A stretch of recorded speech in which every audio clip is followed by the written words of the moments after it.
RMC, Consonne. le grand after, Voyelle. l'instant casar. Le compte est bon. Excusez-moi, mais là vous parlez de trucs. Moi, je voudrais revenir sur ce dont on parle beaucoup là, c'est que tu perds. À la limite, tu veux dire perdre en Ligue des Champions contre une équipe qui te bouffe au mental, admettons. Mais reperdre en championnat derrière, à l'extérieur dans un match accessible, avec tes 3 attaquants sud-américains soi-disant stars qui coûtent une blinde, incapables de faire honneur au maillot rouge et bleu, excuse-moi, je trouve ça nul. C'est vraiment des tocards le Barça. Il y en a marre. Il faut enfin le dire. C'est nul. Non mais c'est vrai, là, les Neymar, les Alexis Sanchez et Messi là, payé une fortune pour rien branler sur le terrain qui bouge pas. C'est une honte. Heureusement, c'est comme au PSG avec Cavani et Thiago Silva. Et heureusement, Daniel a rappelé que Jimmy Briand et Gomis, eux, se battent. Comme quoi, Daniel a raison. Les Français donnent une belle leçon au monde du foot. Merci Daniel. Et non mais, alors par contre, il s'est passé quelque chose au Barça. Au Barça, ils sont nuls le Barça. De toute façon, moi ça fait 7 ans que je le dis, qu'ils sont nuls. Et tout le monde se foutait de ma gueule il y a 7 ans. Sauf qu'aujourd'hui, voilà. Aujourd'hui, j'ai raison. Voilà, tout simplement. J'ai juste un peu d'avance, moi. C'est comme moi, depuis 2 semaines, je dis que le Bayern est une équipe en bois. Et vous verrez que j'ai raison. Vous verrez. Il faut juste être un peu patient. On dirait Alors, du Daniel presque. Je sais pas si c'est un compliment ou pour lui ou pour moi. Au Barça, j'ai vu que Iniesta et Mascherano se sont rendus à l'entraînement alors que Tata Martino leur avait donné un jour de repos.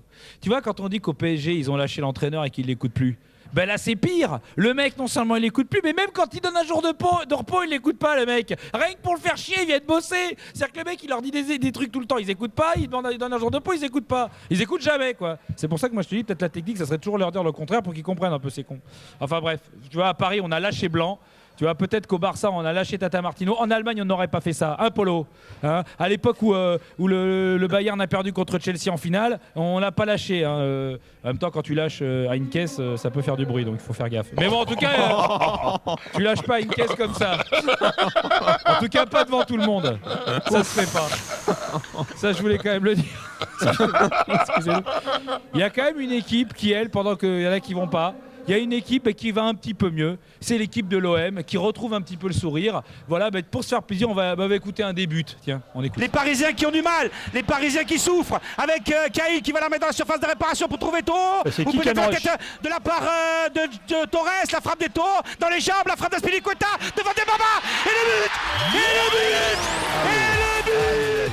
Pour Chelsea. Voilà. À 80. Ah, le but qui a redonné le sourire aux Marseillais, parce qu'on va pas se mentir, hein, j'ai rien contre Gignac, contre Valbuena et contre Payet, mais je pense qu'ici il y a bien un but qui leur a fait plaisir, c'est celui-là. Je pense qu'ils ont jamais autant kiffé un quart de finale depuis, je sais pas, depuis 15 ans peut-être, je ne sais pas. C'était vraiment un très beau moment. Et puis moi j'ai été dans le nord, dans le schnorr de Fred Hermel. Eh oui, j'ai pas peur de le dire, j'ai été à Lille. Tu sais que j'étais à Lille-Valenciennes, Fred? Oh là là. Ah, je me suis régalé. Une tarte au maroilles en entrée, un Welsh au jambon, des moules à la bière, un moelleux au spéculoos. Ah, en revanche, le match de 17h, moins un petit...